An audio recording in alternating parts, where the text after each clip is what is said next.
Hi, this is Dizzy, or the Classy Aspie, and I wanted to talk a little bit about communication boards today.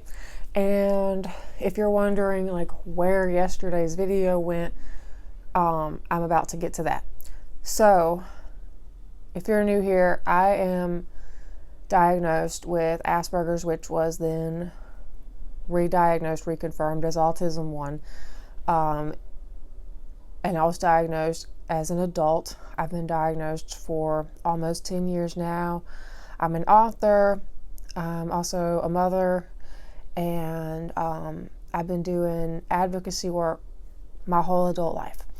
So I also move a lot. I'm originally from Louisiana, and right now I live in Wisconsin. So just to clear up the accent.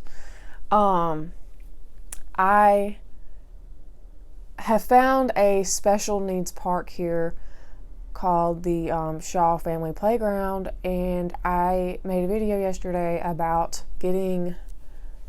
I was going to start a GoFundMe to get a communication board. If you don't know what a communication board is, I've explained it a few times recently,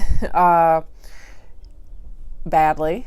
It's like an AAC device, but huge and non-electronic. It's which is augmented alternative communication, AAC. It's like the devices you use if you're nonverbal, or for certain things. Certain people need them, and it can come in many forms. It's a giant board with pictures on it that could be pointed to for a playground or park. That way, since it's a special needs playground, there's been quite a lot of kids I've seen who are nonverbal. I personally do experience selective mutism as well.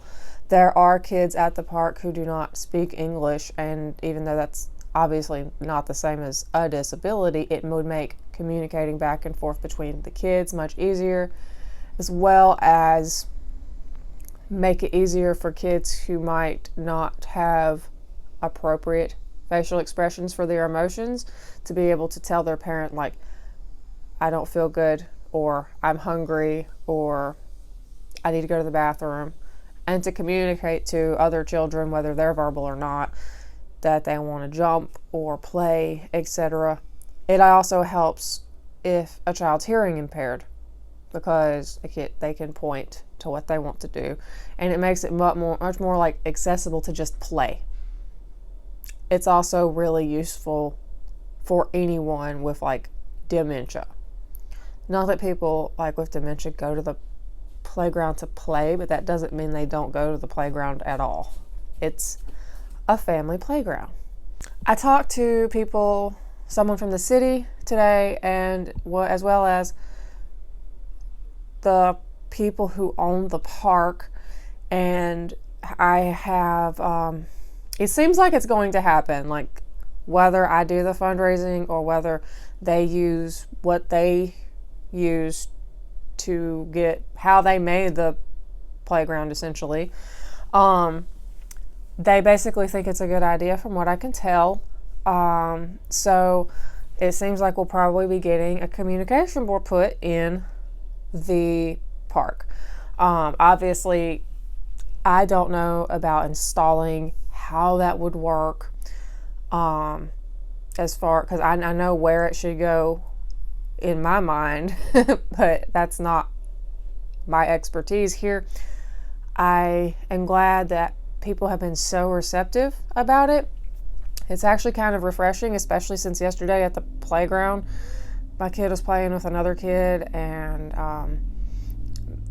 a much older gentleman who was the father of the other child started going off about vaccines, and I'm like, okay, I'm autistic, your kid's autistic, you don't know if mine is or not, we're surrounded by people who are autistic, and you're going off about vaccines, could you not?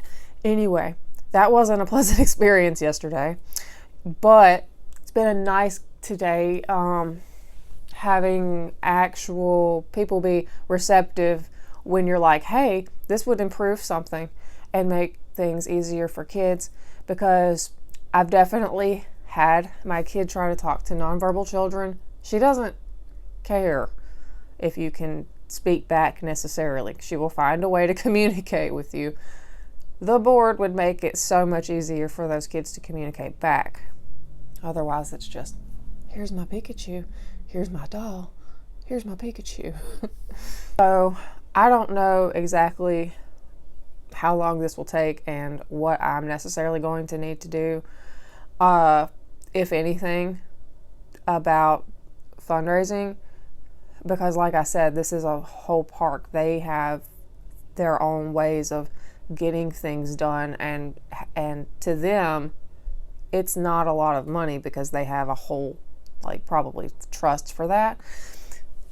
So I'll be hopefully meeting with people over the weekend to talk about it a little more, as well as like maybe some other ideas. And I'm hoping maybe other people will consider trying to get communication boards put in your parks. They don't have to be special needs parks or special playgrounds. I really feel like these should be pretty much in every playground and in most public spaces. So ever since I learned about them, I've been like, why haven't I seen these everywhere? So that's part of why I have been kind of laser focused on getting one of those boards put in this park.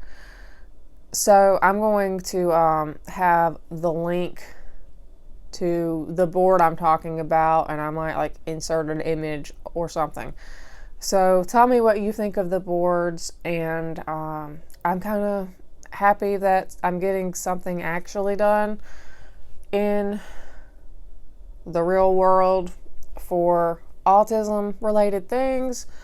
And it's not just autism, obviously, because I mean, I'm autistic and I talk all the time, but there's a lot of developmental issues that can cause speech delays, and even little kids trying to communicate, sometimes it's easier with pictures, like before they get full grip of talking. So anyway, I just wanted to let y'all know about that, and my book, Autistic Obscurity, will be out soon. You can follow me on Instagram and TikTok and all that fun stuff. So I hope everyone's having a good week and that everyone has a good weekend. Wish me luck, because I'm going to be talking to people in person, and I am just foot in mouth a lot lately. So, like, wish me luck.